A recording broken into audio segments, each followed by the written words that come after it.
Right now, someone near you is tapping a card for coffee. Somewhere else, a phone buzzes with a payment notification. Nobody thinks twice about it. Money just works. Invisible, automatic, background noise. But do you actually know where it came from? Not the paper, not the app, the idea itself. You probably learned this version in school. Before money, people traded directly. A farmer with extra grain would trade a hunter for meat. Simple, until the hunter didn't want grain that day, he wanted shoes. So humans, frustrated with this clumsy system, invented money to fix it. Clean story. Economics textbooks have repeated it for 200 years. There's just one problem. It's probably not true. For over a century, anthropologists have searched for a society that actually ran this way. A real culture built on pure barter. No money involved, just people trading goats for baskets. After decades of looking across hundreds of documented cultures, they haven't found one. Not a single confirmed case.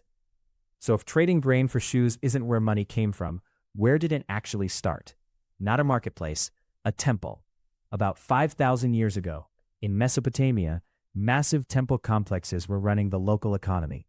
And they had a completely different problem than a farmer needing shoes. They had thousands of obligations to track. Who owed grain after harvest? Who'd borrowed tools and hadn't returned them? Who still owed labor from last season? So officials started writing it down.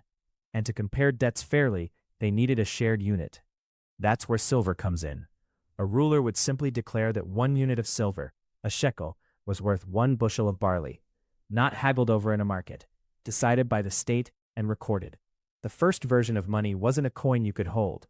It was closer to a spreadsheet, a running tally that money is fundamentally a record of debt, keeps showing up in small-scale societies anthropologists have studied for generations all over the world.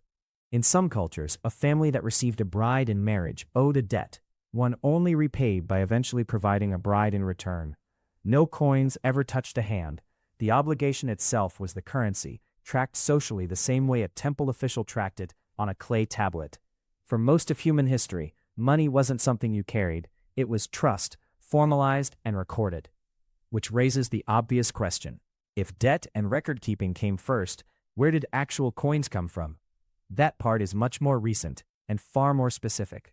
About 2,600 years ago, in the Kingdom of Lydia, in what's now Turkey, rulers began stamping metal with an official royal seal. That one detail changes everything. Before the stamp existed, if a stranger handed you silver, you had a problem. You'd have to weigh it, test its purity, hope you weren't being cheated. The king's stamp erased that risk instantly. It was a promise backed by royal authority. This is real, you don't have to check. Here's the part almost nobody expects.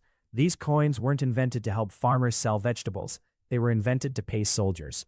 An army needs something portable and universally trusted, something a soldier can carry from the battlefield home and actually spend.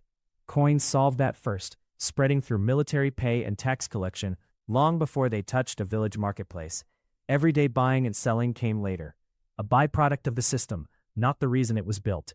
So next time you tap a card without a second thought, here's what's actually happening underneath that beep. You're not using some shortcut ancient farmers dreamed up to avoid an awkward trade. You're using the newest version of a temple's ledger, 5,000 years old, tracking debts between neighbors who trusted each other enough to wait for repayment. Money was never really about the coin, or the card, or the number on a screen. It was always about a promise, kept track of, and passed carefully from one hand to the next.